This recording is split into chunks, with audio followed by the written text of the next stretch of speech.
ओडिशा येथील श्री जगन्नाथ मंदिर हे भगवान जगन्नाथ, विष्णूचे रूप आणि त्याची भावंड बलराम आणि सुभद्रा यांना समर्पित एक महत्त्वपूर्ण हिंदू मंदिर आहे.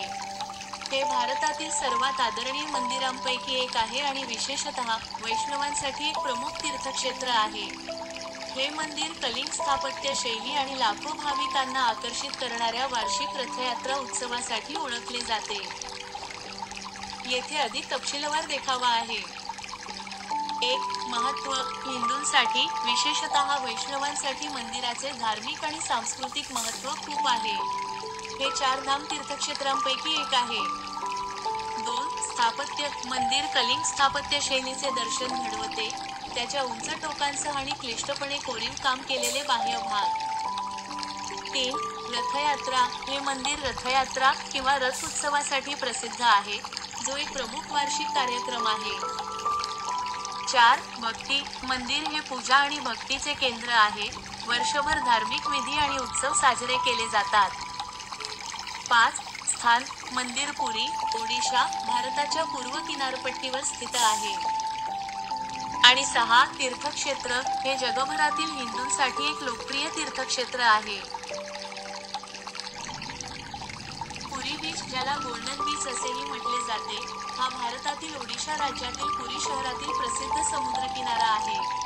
हे एक लोकप्रिय पर्यटन स्थळ आहे जे त्याच्या सोनेरी वाळू, स्वच्छ पाणी आणि बंगालच्या उपसागराच्या दृश्यांसाठी ओळखले जाते. पुरी बीच साठी ओळखले जाते. सोनेरी वाळू, स्वच्छ पाणी, बंगालच्या उपसागराची दृश्ये. उपक्रम: पोहणे, सूर्यस्नान, सर्फिंग, फिरणे, खरेदी. आकर्षणे: जगन्नाथ मंदिर, वाळू कला प्रदर्शन, सूर्योदय आणि सूर्यास्त दृश्ये. सण: वार्षिक पुरी बीच फेस्टिवल. सुरक्षितता: देशातील सर्वात सुरक्षित समुद्रकिनाऱ्यांपैकी एक मानले जाते. इतर वैशिष्ट्ये: ब्लू फ्लॅग बीच, खाद्यप्रेमी स्वर्ग. पुरी बीचबद्दल अधिक. 1. समुद्रकिनारा. हे हिंदू पवित्र स्थान आणि वार्षिक पुरी बीच फेस्टिवलचे ठिकाण आहे. 2. भगवान जगन्नाथाचे भक्त समुद्रकिनारी भेट देतात. 3. समुद्रकिनारा पूर्वेकडील भागांतील, विशेषतः पश्चिम बंगालमधील लोकांमध्ये लोकप्रिय आहे. आणि 4. समुद्रकिनारा रस्ता आणि रेल्वेने चांगला जोडलेला आहे. पुरीमधील इतर किनारे: Swargadwar beach, Astaranga beach, Balighai beach, Baliharchandi beach, Baleshwar beach आणि पुरी ब्लू फ्लॅग बीच.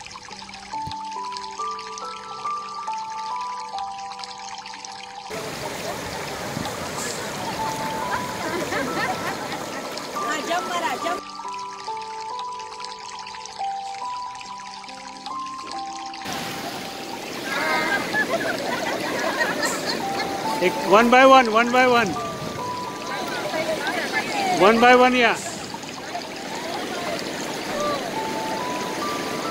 अरबी समुद्र, जगन्नाथपुरी.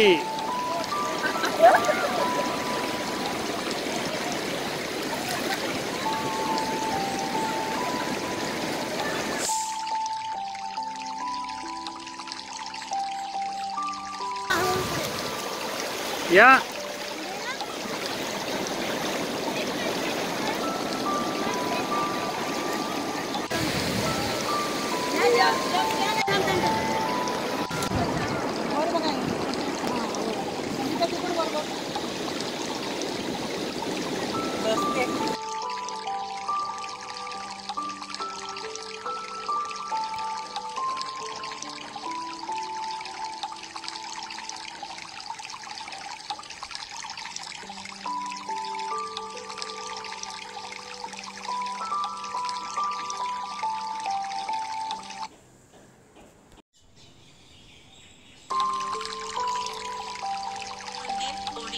भारतातील युनेस्कोचे जागतिक वारसा स्थळ. हे 13व्या शतकातील हिंदू सूर्यदेव सूर्याला समर्पित असलेले मंदिर संकुल आहे, ज्याची रचना 24 चाके आणि 7 घोडे असलेला एक विशाल रथ आहे. येथे अधिक तपशीलवार देखावा आहे. 1. स्थान. कोणार्क, ओडिशा, भारत. पुरीच्या ईशान्येस सुमारे 35 किलोमीटर. 2. स्थापत्य शैली.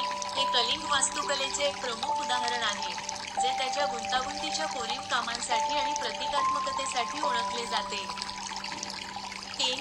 डिझाईन. मंदिराची संकल्पना. सूर्यदेव सूर्याचा एक विशाल रथ आहे, ज्यामध्ये 24 चाके आणि 6 घोडे आहेत. 4. इतिहास. पूर्व गंगा वंशाचा राजा नरसिंह देवा पहिला याने 1250च्या आसपास बांधला. 5. UNESCO site. मंदिर 1984 मध्ये युनेस्कोच्या जागतिक वारसा यादीमध्ये कोरले गेले. 6. महत्त्व. हे भारतीय मंदिर स्थापत्य आणि कलेचे एक प्रसिद्ध उदाहरण आहे आणि एक लोकप्रिय पर्यटन स्थळ आहे. 7. इतर नावे. ब्लॅक पॅगोडा किंवा सूर्य मंदिर म्हणूनही ओळखले जाते. 8. उल्लेखनीय वैशिष्ट्ये. क्लिष्ट कोरीवकाम. मंदिरामध्ये पौराणिक कथा आणि दैनंदिन जीवनातील दृश्ये दर्शविणारी गुंतागुंतीची कोरीवकामे आहेत. Dance hall. नाट्यमंडप. मंदिरात एक समर्पित नृत्य हॉल आहे, जो भारतीय संस्कृतीतील ओडिसी नृत्य, संगीत आणि अध्यात्म यांच्यातील संबंधाचा पुरावा आहे. नवग्रह स्लॅब. मुख्यशाळेच्या जगमोहन समोरच्या दरवाजावर एक मोठा नवग्रह स्लॅब भरपूर सुशोभित केलेला आहे. 1. दंतकथा आणि मिथक. हे मंदिर कृष्णाचा पुत्र सांब याच्या आख्यायिकेशी संबंधित आहे, ज्याला सूर्यदेवाने कुष्ठरोगापासून बरे केले होते. काहींचा असा विश्वास आहे की मंदिराची रचना चतुराईने पहाटेच्या सूर्याच्या पहिल्या किरणांना आतील गर्भगृह आणि प्रकाशात अंतर्भूत देवतेला स्नान घालण्यासाठी वाहते. एका शक्तिशाली चुंबकाबद्दल आख्यायिका देखील आहे, ज्याने कथितरित्या मंदिराचा मुकुट घातला आणि जवळपासच्या समुद्रात नेव्हिगेट करणाऱ्या जहाजांवर प्रभाव टाकला. 1. भेट देण्यासाठी सर्वोत्तम वेळ. हिवाळा. ऑक्टोबर ते फेब्रुवारी. आल्हाददायक हवामान देते.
चंद्रभागा. ओडिशा भारतातील कोणार्क सूर्य मंदिराजवळील समुद्रकिनारा आणि महाराष्ट्र भारतातील नदी या दोन्हीचा संदर्भ देते. समुद्रकिनारा त्याच्या सौंदर्यासाठी आणि मंदिराच्या सान्निध्यासाठी ओळखला जातो, तर नदी पूर्ण नदीची उपनदी आहे.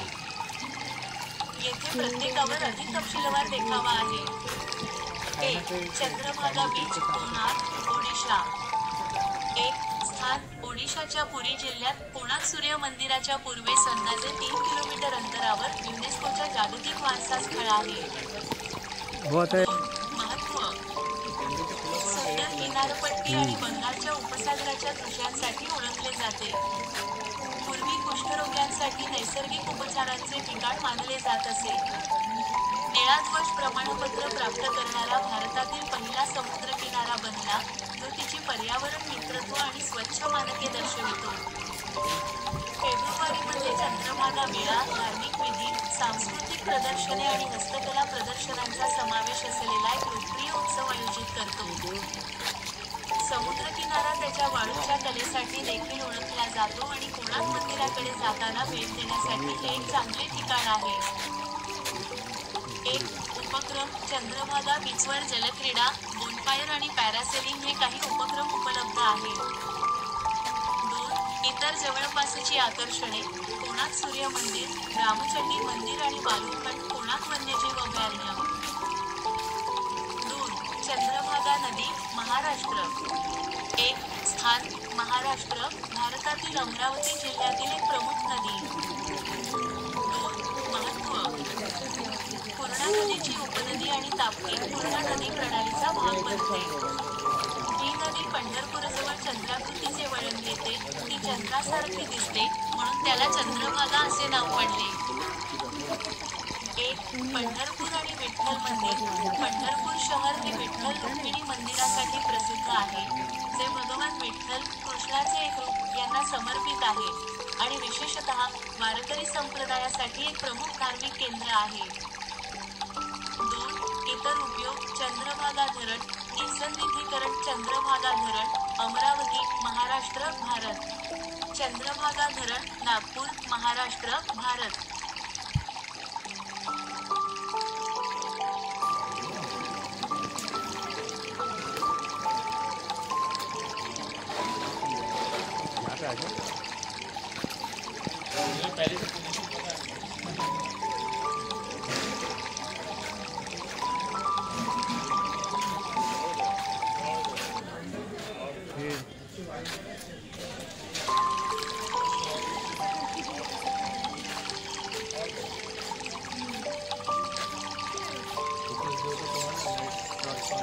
नाही आहे, फ्लॅश आहे, फ्लॅश चालू आहे.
Bye bye.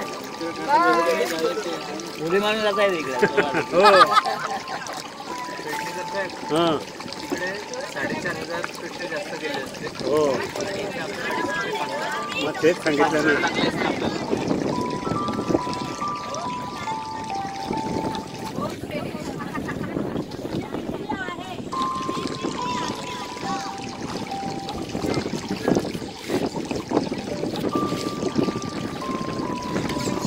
तर इकडे पाटील फोटोग्राफर बरोबर डिवाइड झाले. फोटोग्राफर बरोबर डिवाइड झाले. हो कॅमेरामॅन डिवाइड झाले.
हो पक्षाला खाणं टाकताय की नाही?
पाटील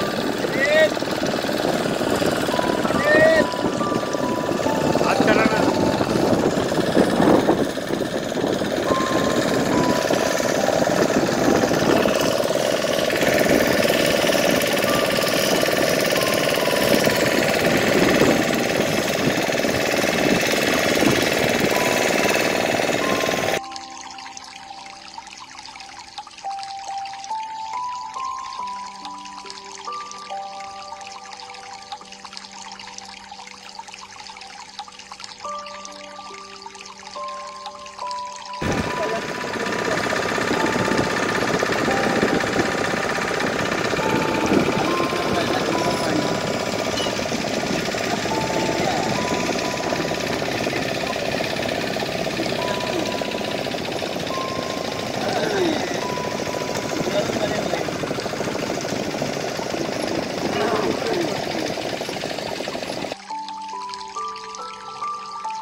इकडे कोणाला यायचं आहे तर या.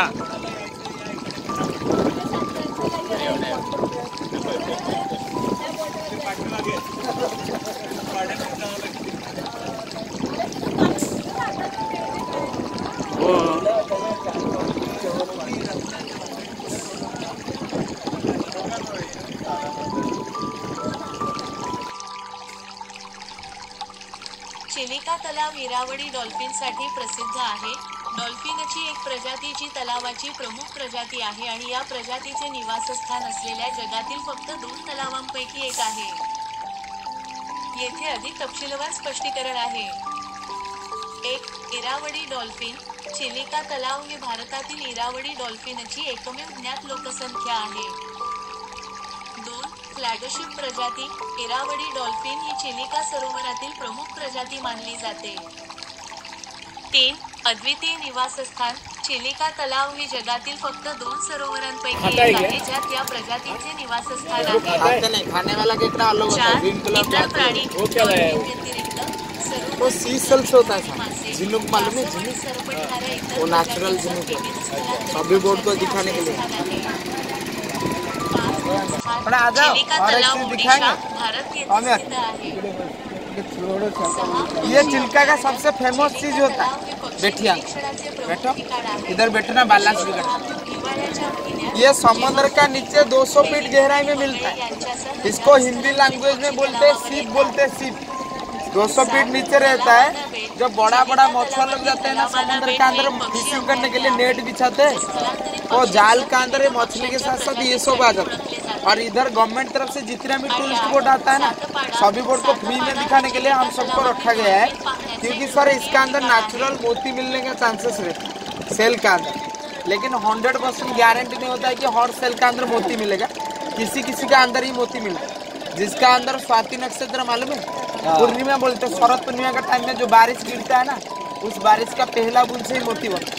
और इनको देखने से मालूम नहीं पड़ता है कौन मेल है कौन फीमेल है. मोती ओनली फीमेल सेल ही बनाते. जैसे बच्चा पैदा करता है फीमेल लोग पैदा करते हैं ना, ये मोती भी उनका बच्चा जैसा रहता है. और देखो सभी सेल्स सेम रहता है, कौन सा मेल है कौन सा फीमेल है कोई आइडिया नहीं होता है मुझे. इसलिए आपका पैकेज का 40 मिनट का प्रोग्राम रखा गया इधर दिखाने के लिए. तो कॉपरेट करेंगे तो तोड़ तोड़ कर दिखा देंगे. फोटो वीडियो अंकल तोड़ते टाइम अलाउड नहीं होता है, जीव होता है ना, बंद कर. इस ऑयस्टर देख रहे हैं, इसका लाला और बारिश का बूंद जब गिरता है ना, वो समुद्र का ऊपर करके बूंद खा लेता है. दोनों सिक्रेशन होकर 1 साल 27 दिन टाइम लगता है एक मोती को तैयार करने के. ऐसे दबाने से टाइट लगेगा तो पता चलता है मोती है कि नहीं तो मेल बांध मोती होता है तो फीमेल.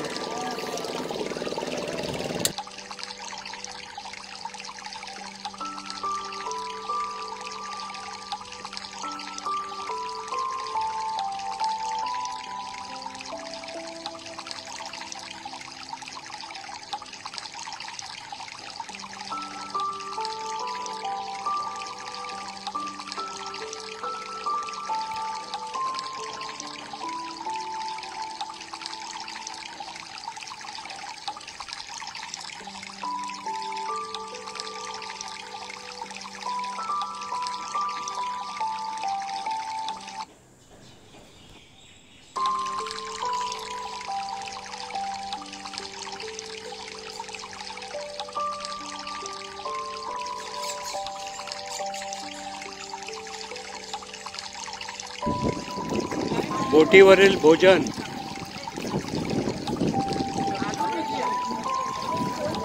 हो मॅडम कुलकर्णी व्हिडिओ चालू आहे, जरा म्हणता घ्या.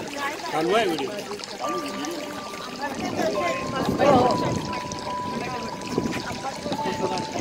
मला खूप आवडतं ते पोहेसोबत खाल्ल्यासाठी मस्त लागतं.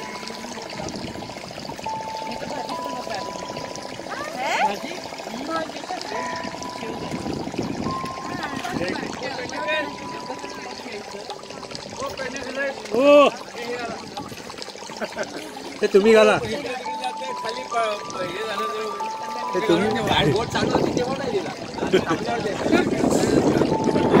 घाला घाला घाला. हो घाला.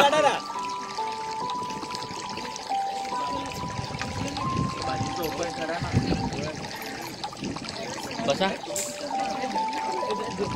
नाही हेतून नाही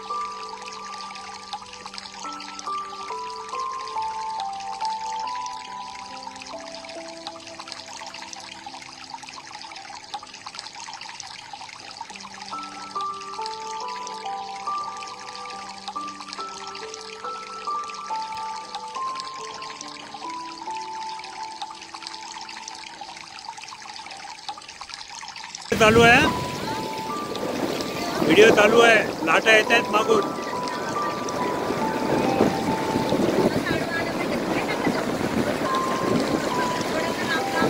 तिथेच थांबा जरा, पाठीमागून लाटा येत आहेत.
करू दे मजा,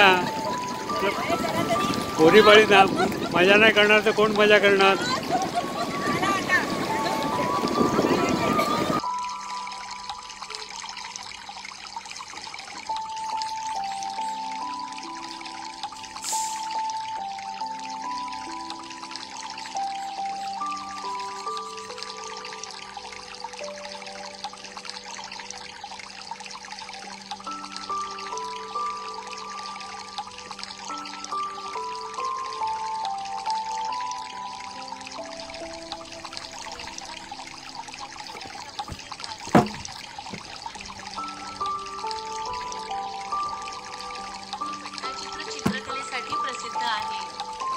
पुरीजवळ स्थित आहे आणि ओडिशाचे हेरिटेज क्राफ्टचं विलेज म्हणून ओळखले जाते. गावात कुशल कारागीर आहेत जे पट्टाचित्र, पेंटिंग, पामलीफ कोरीव काम आणि मुखवटे इतर हस्तकला तयार करतात. रघुराजपूरची प्रमुख वैशिष्ट्ये. 1. पट्टाचित्र चित्रकला.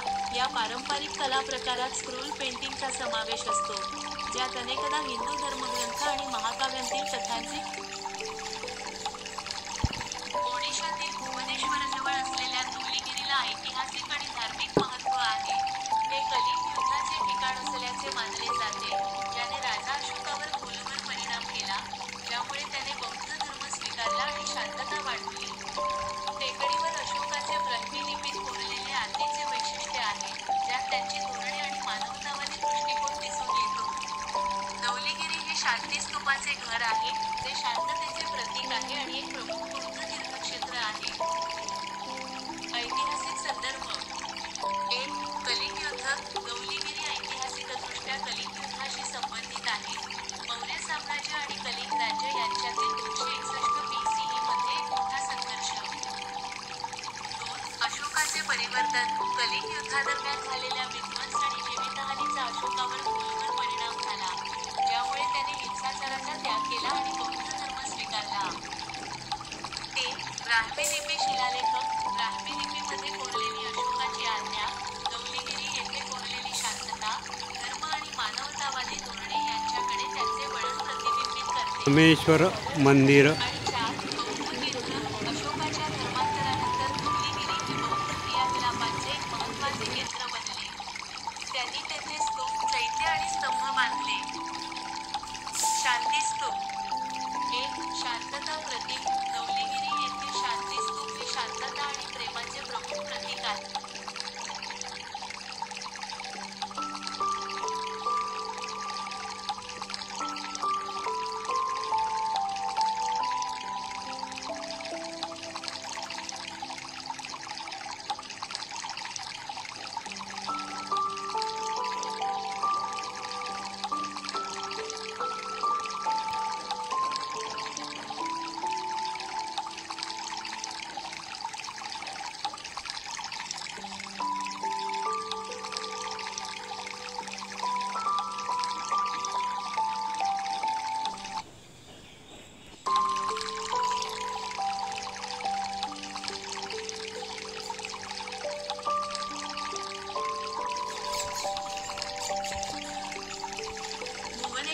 ओडिशातील लिंगराज मंदिर 11व्या शतकात सोमवंशी वंशाचा राजा जाजती केशरी याने बांधले होते असे मानले जाते, जरी काही अहवाल 7व्या शतकातील इतिहास सूचित करतात.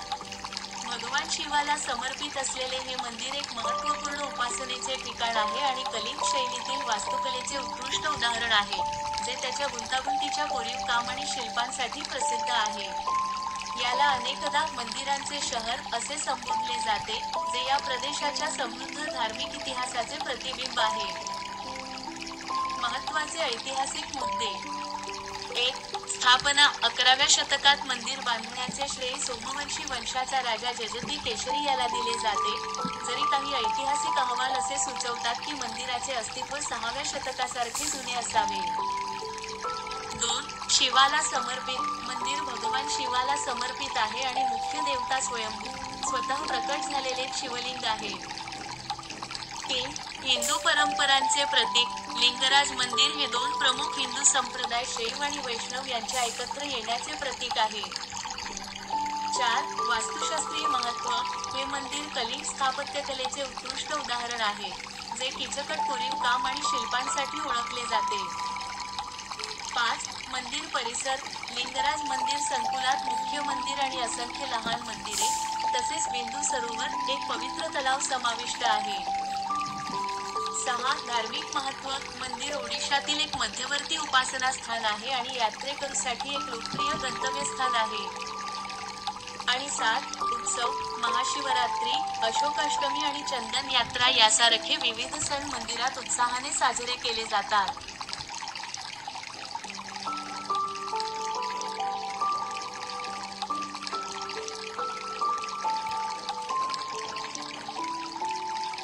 हिंदू सागर तलाव.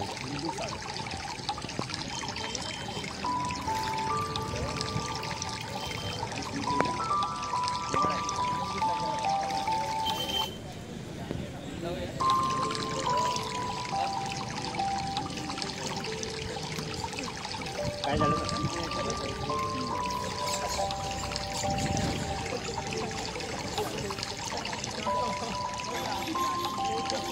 भुवनेश्वर.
गणेश मंदिर,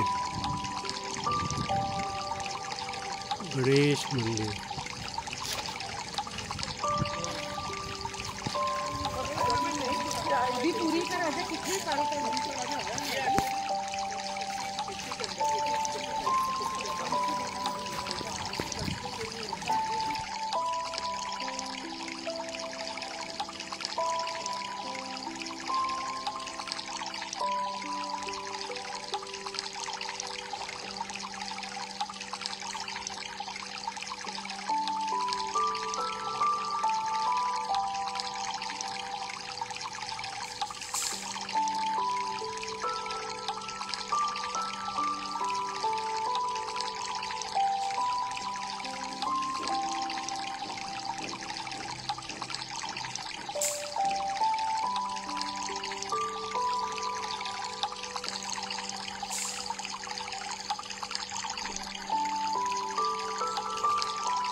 इथे जागा नाही आहे.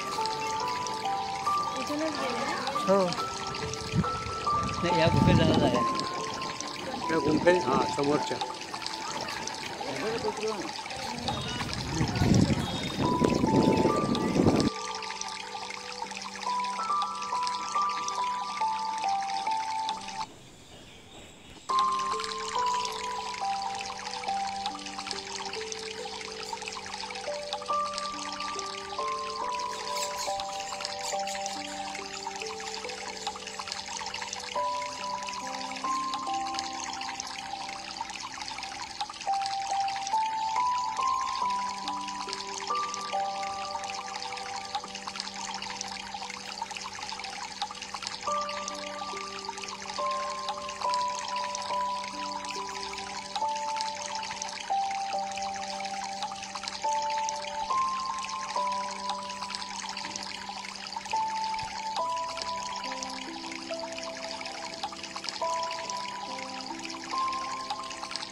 नंदनकानन प्राणी संग्रहालय हे भारतातील एक प्रमुख मोठे प्राणी संग्रहालय आहे.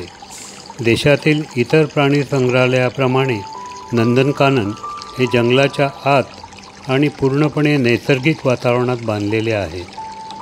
हे प्राणी हिरव्यागार कुंपणात ठेवलेले आहेत, जिथे त्यांना खऱ्या जंगलाची अनुभूती मिळते आणि ते शिकारीचा शिकार बनण्याची भीती न बाळगता राहतात. ओडिसाची राजधानी भुवनेश्वरपासून नंदनकानन 15 किलोमीटर अंतरावर आहे. भुवनेश्वर रेल्वे स्टेशन 18 किलोमीटर अंतरावर आहे आणि बिजू पटनाईक आंतरराष्ट्रीय विमानतळ 20 किलोमीटर अंतरावर आहे. नंदनकाननमधील पर्यटकांसाठी कॉटेज फक्त दिवसा राहण्यासाठी उपलब्ध आहेत. नंदनकाननचा वेगळेपणा. नंदनकानन हे जगातील पहिले प्राणी संग्रहालय आहे जिथे पांढरा वाघ आणि मेलॅनिस्टिक वाघाची पैदास होते. नंदनकानन हे जगातील एकमेव भारतीय पॅगोलिन संवर्धन प्रजनन केंद्र आहे. नंदनकानन हे भारतातील एकमेव प्राणी संग्रहालय आहे जे वर्ल्ड असोसिएशन ऑफ झूज अँड एक्वेरियमचे सदस्य बनले आहे. नंदनकानन हे भारतातील एकमेव प्राणी संग्रहालय आहे ज्याच्या नावावरून पुरी नवी दिल्ली एक्सप्रेसला नंदनकानन एक्सप्रेस असे नाव देण्यात आले. नंदनकानन हे भारतातील पहिले प्राणी संग्रहालय आहे जिथे धोक्यात असलेला रॅटेलचा जन्म बंदिवासात झाला होता. नंदनकानन हे भारतातील एकमेव प्राणी संग्रहालय आहे जिथे ओपन टॉप बिबट्यांचा बंदोबस्त आहे. ओडिसातील ओपन बिलीड स्टॉर्कसाठी नंदनकानन हे दुसरे सर्वात मोठे बगळे आहे.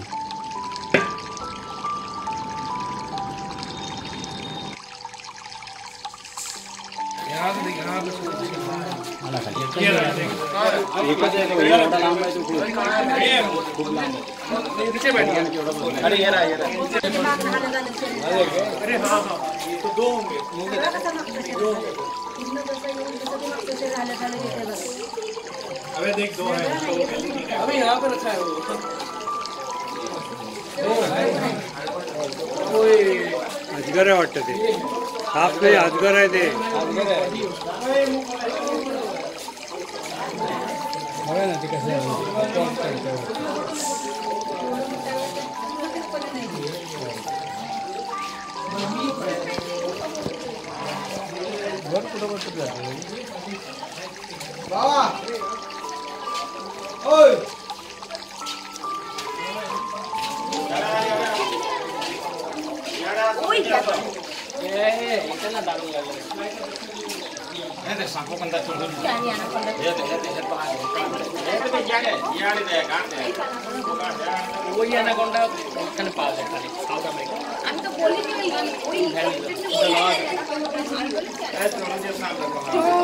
एकच आहे. एकच आहे नाही, इकडे एक आहे. दोन पाहिजे ना. कशाला?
आई पळत जाईल.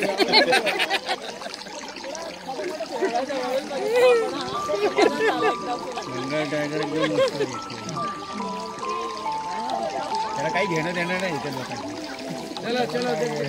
चाललाय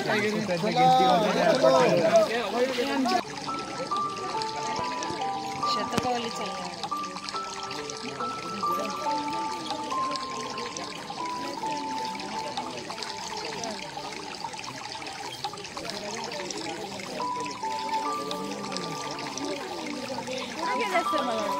भैया देखो चांगले एवढे हां हे झाले ना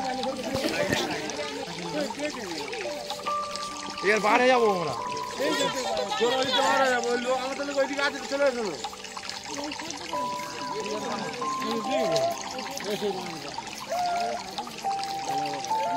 इकडनं तिकडचा वाघ पण दिसतो ना त्याला तो बघा इकडनं तिकडचा वाघ दिसतो ना त्याला दोघे तसेच आहेत.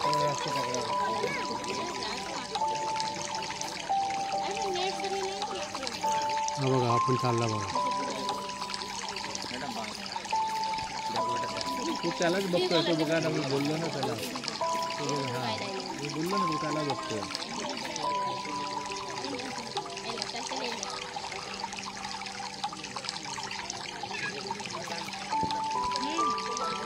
तिकडे बघायचा प्रयत्न आहे त्याचा, पण त्याला जागा नाही ना तिकडे जायला. त्याचा इच्छा तीच आहे त्याला.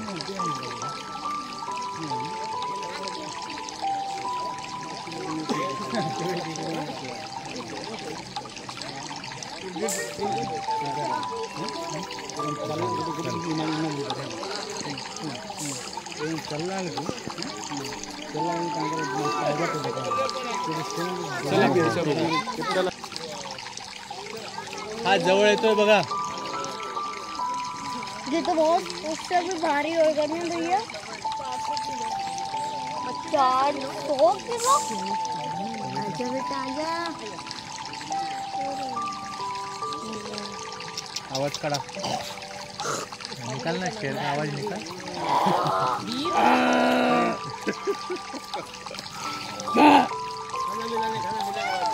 इन्ना मिन्ना दिखा त्यांचा तो रस्ता.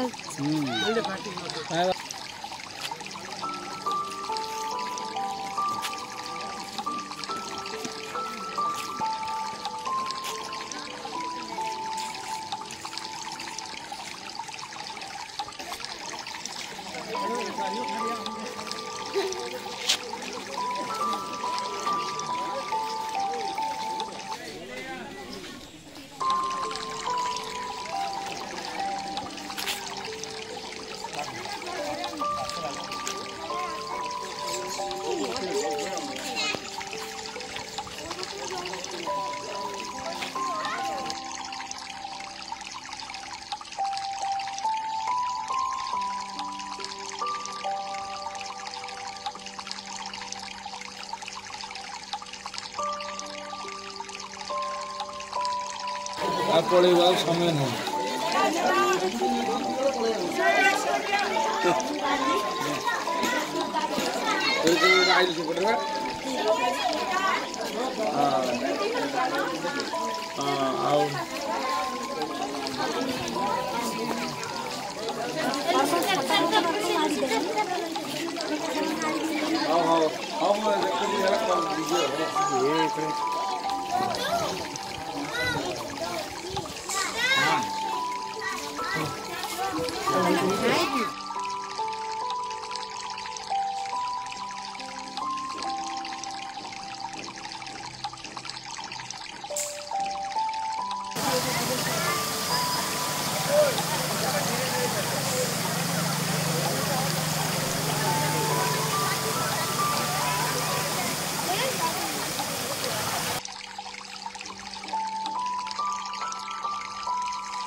कलर नाही आहे मला पण तेच सारा कसा आहे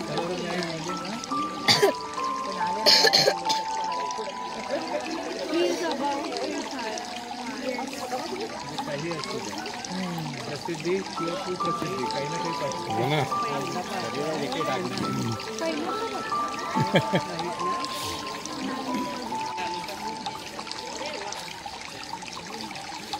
मेहनत वसूल.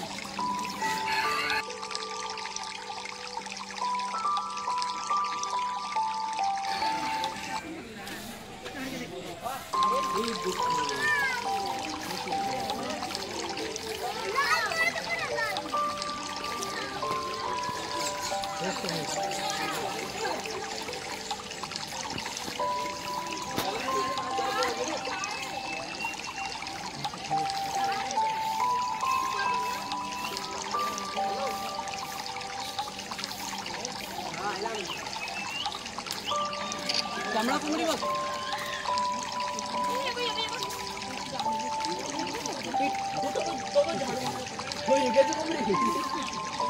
कोंबडी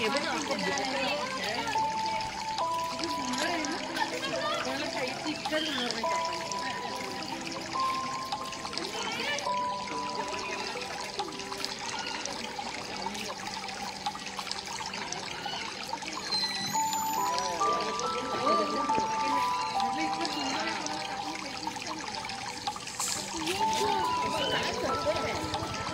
आपल्यासाठी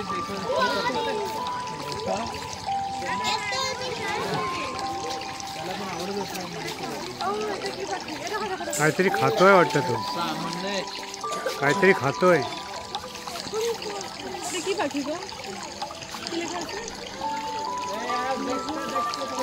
आउच गया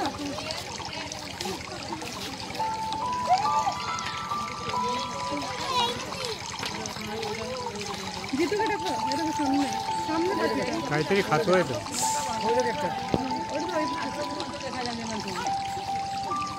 ओए दीदी देखाला ओके इतकी निसो इतकी निसो ताकि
गंगासागर भारत के तीर्थों में एक महातीर्थ माना जाता है, क्योंकि यही वह पवित्र स्थान है जहां गंगा माता सागर से मिलती है। मान्यता है कि इसी स्थान पर राजा सगर के 60,000 पुत्रों को मोक्ष की प्राप्ति हुई थी। यहाँ मकर संक्रांति के अवसर पर एक विशाल मेले का आयोजन किया जाता है, जहाँ लाखों श्रद्धालु पवित्र गंगा स्नान के लिए एकत्र होते हैं। मान्यता है कि इस दिन गंगा सागर में स्नान करने से 100 अश्वमेध यज्ञ और 1000 गांव दान करने के बराबर पुण्य फल की प्राप्ति होती है। भारत की नदियों में सबसे पवित्र मानी जाने वाली गंगा नदी गंगोत्री से निकलकर कई राज्यों से होती हुई पश्चिम बंगाल पहुंचती है, जहां वह सागर में विलीन हो जाती है। गंगा और सागर के इस पावन संगम स्थल को ही गंगा सागर कहा जाता है। इसे सागर द्वीप भी कहा जाता है और यह भारत में आयोजित होने वाले सबसे बड़े मेलों में से एक है। गंगा सागर मेले के लिए सदियों से विश्व विख्यात है। हिंदू धर्म ग्रंथों में इस पवित्र स्थल का उल्लेख मोक्ष धाम के रूप में किया गया है, जहां स्नान व दर्शन से मुक्ति प्राप्त होती है। मकर संक्रांति के अवसर पर दुनिया भर से लाखों श्रद्धालु मोक्ष की कामना लेकर गंगा सागर आते हैं और सागर संगम में पुण्य की डुबकी लगाते हैं। पश्चिम बंगाल के दक्षिण 24 परगना जिले में स्थित इस पवित्र तीर्थ स्थल पर कपिल मुनि का प्रसिद्ध मंदिर भी है। कपिल मुनि ने भगवान राम के पूर्वज और इक्ष्वाकु वंश के राजा सगर के 60,000 पुत्रों का उद्धार किया था। मान्यता है कि मकर संक्रांति पर गंगा सागर में स्नान करने से मोक्ष का मार्ग प्रशस्त होता है और यह तीर्थ यात्रा सैकड़ों तीर्थों की यात्रा के समान पुण्य प्रदान करती है। दोस्तों, कहा जाता है कि हर कोई गंगा सागर की यात्रा नहीं कर पाता और यही सत्य एक प्रसिद्ध लोक कहावत में प्रकट होता है, सारे तीर्थ बार बार, गंगा सागर एक बार। हालांकि यह कहावत उस दौर की है जब गंगा सागर पहुंचना अत्यंत कठिन हुआ करता था और इसे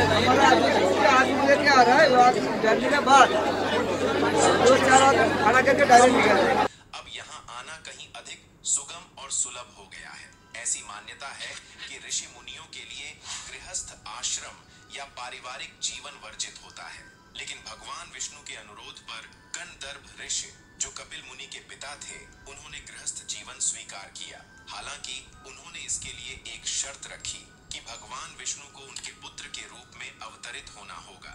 भगवान विष्णु ने यह शर्त स्वीकार कर कपिल मुनि के रूप में जन्म लिया, इसलिए उन्हें भगवान विष्णु का अवतार माना जाता है। आगे चलकर गंगा और सागर के संगम स्थल पर कपिल मुनि ने अपना आश्रम स्थापित किया और घोर तपस्या करने लगे। इसी दौरान राजा सगर ने अश्वमेध यज्ञ का आयोजन किया। इस यज्ञ की परंपरा के अनुसार यज्ञ के अश्वों को स्वतंत्र रूप से छोड़ दिया गया और वे विभिन्न राज्यों से होकर गुजरने लगे। प्रथा के अनुसार जिन राज्यों से ये अश्व गुजरते, उन्हें राजा सगर की अधीनता स्वीकार करनी पड़ती। यदि कोई राजा इन घोड़ों को रोकता तो उसे युद्ध के लिए तैयार रहना पड़ता था। राजा सगर ने यज्ञ अश्वों की रक्षा के लिए अपने 60,000 पुत्रों को उनके साथ भेजा था, लेकिन अचानक यज्ञ अश्व गायब हो गया। जब सगर पुत्रों ने अश्व की खोज की तो वह कपिल मुनि के आश्रम में मिला। यह देखकर सगर पुत्र क्रोधित हो गए और साधना में लीन कपिल मुनि को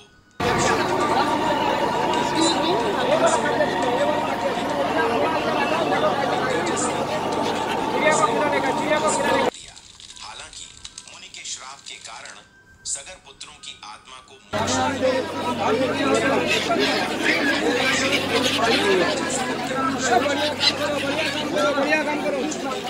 मोक्ष दिलाने के उद्देश्य से कपिल मुनि से क्षमा याचना करने पहुंचे। राजा भागीरथ की भक्ति भावना और समर्पण से प्रसन्न होकर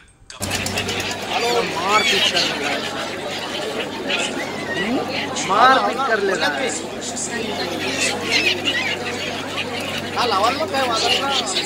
मकर संक्रांति के दिन गंगा को पृथ्वी पर अवतरित किया। गंगा के पवित्र जल के स्पर्श से राजा सगर के 60,000 पुत्रों को मोक्ष और शांति प्राप्त हुई। यही पावन स्थान गंगा सागर कहलाया और तभी से यहाँ स्नान का विशेष महत्व माना जाता है। गंगा सागर मेला पश्चिम बंगाल में आयोजित होने वाले सबसे बड़े धार्मिक मेलों में से एक माना जाता है।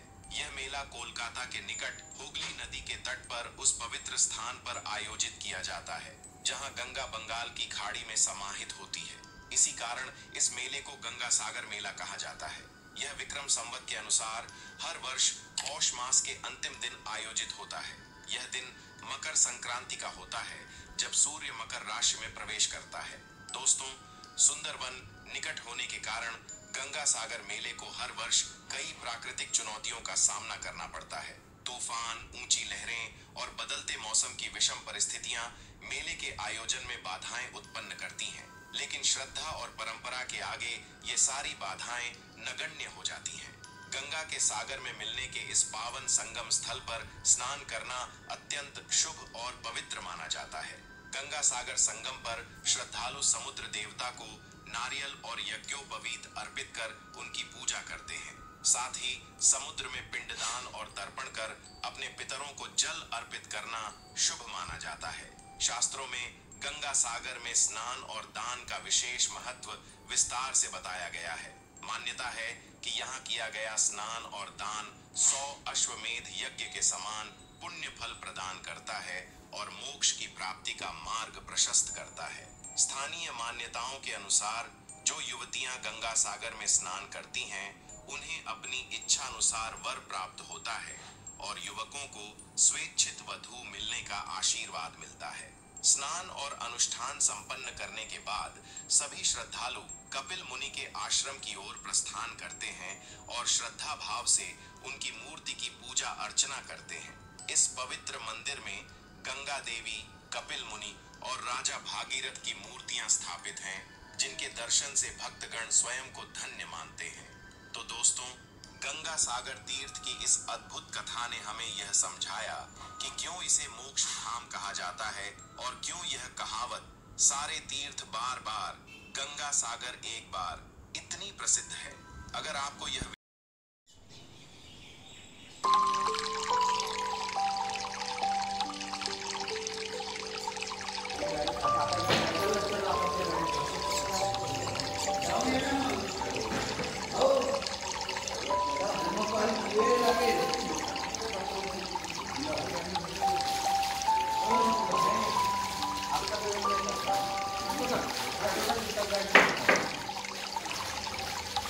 कर्णेभिः शृणुयाम देवा भद्रं पश्येमाक्षभिर्यजत्राः स्थिरैरङ्गैस्तुष्ट्वाससंभिर्व्यशेम देवहितं जदायुः। ॐ स्वस्यान्तः स्वस्ति नः पूषा विश्ववेदाः स्वस्ति नस्तार्क्ष्यो अरिष्टनेमिः स्वस्ति नो बृहस्पतिर्दधातु। ओम शांति शांति शांति।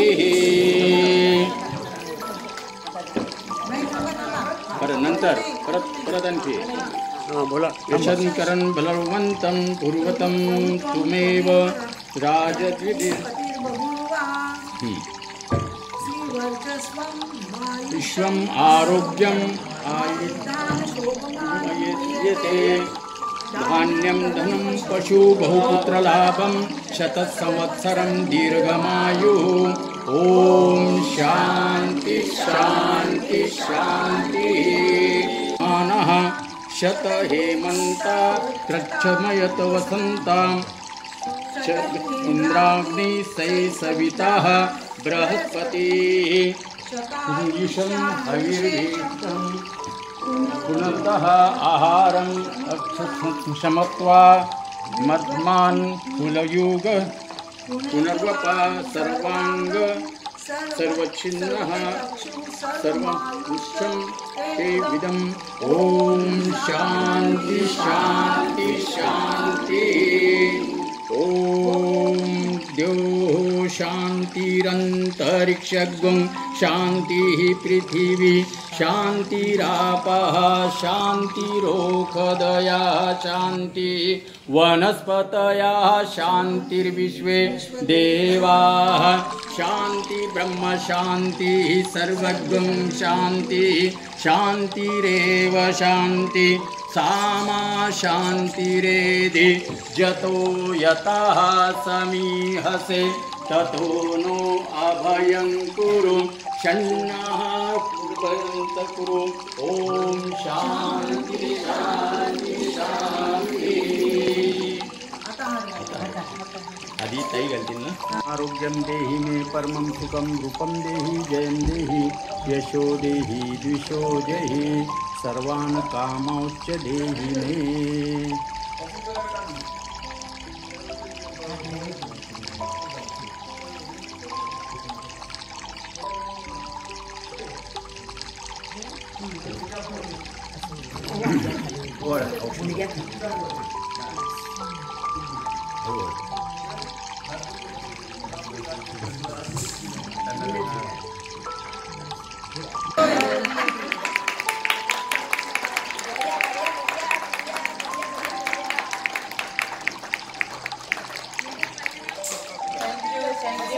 एकमेकाला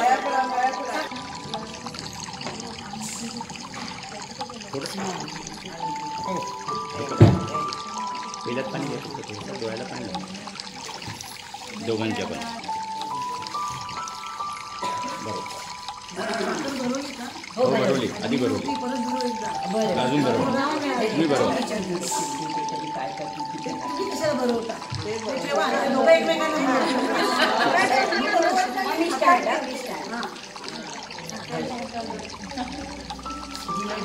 रसमलाई असं समजा मध्ये चहा बनवते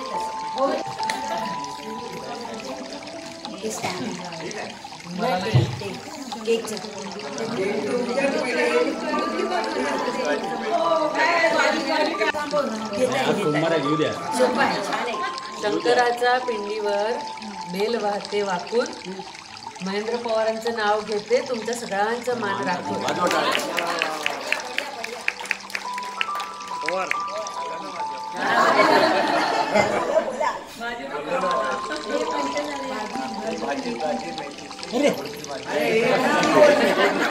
एक मिनिट दादा तिचं नाव घेतो तिला केला सौभाग्याचा आहे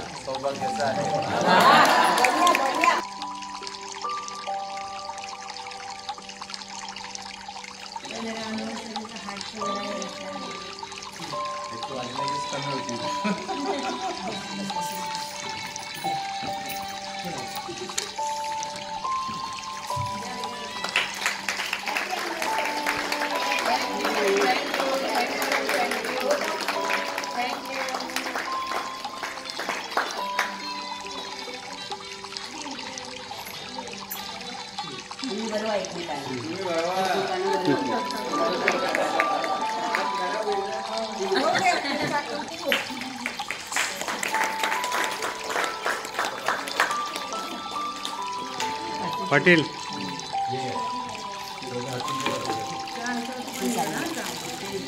हळद कुंकू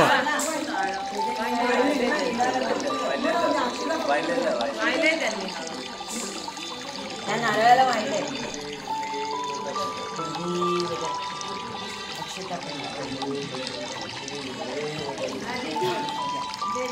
ताटून घेताय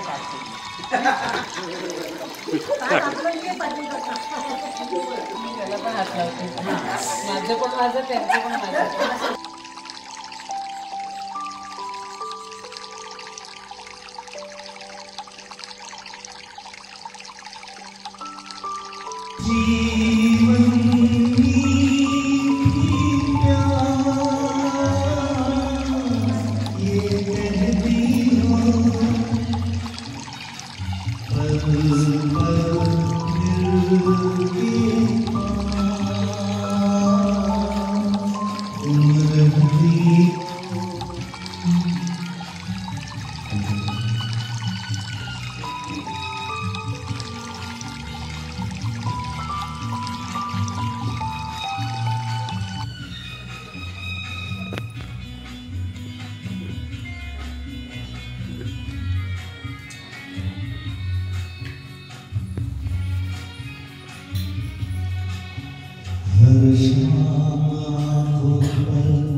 तुझको देखा था मैंने अपने आंगन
दीवानों की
हो येतोय.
शक्य करतील स्वामी उगाची भीतोसी भये पडू दे वसे अंतरी स्वामी शक्ती करू दे जगी जन्म मृत्यू असे खेळ ज्यांचा नको घाबरू तू असे बाळ त्यांचा अशक्य ही शक्य करतील स्वामी अशक्य ही शक्य करतील स्वामी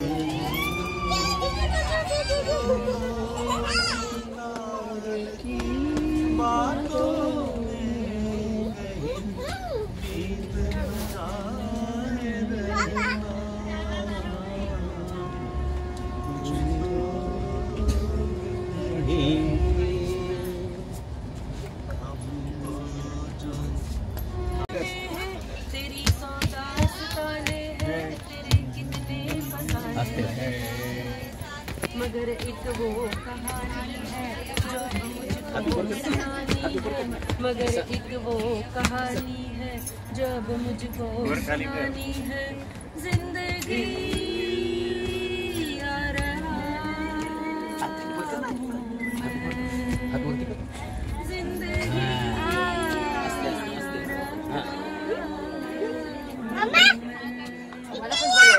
मेरे हाथों की जड़ने से पिघल जाएगी जंजीरें, मेरे कदमों की आहट से बदल जाएगी तकदीरें। उम्मीदों के दिए लेकर ये सब तेरे लिए लेकर, उम्मीदों के दिए लेकर ये सब तेरे लिए लेकर, जिंदगी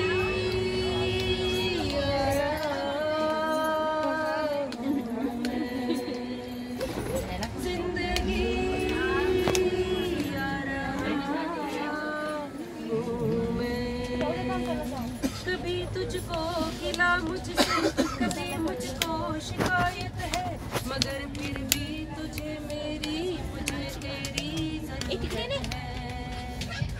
मैं ये इकरार करता हूँ मैं तुझसे प्यार करता हूँ, मैं ये इकरार करता हूँ मैं तुझसे प्यार करता हूँ। जिंदगी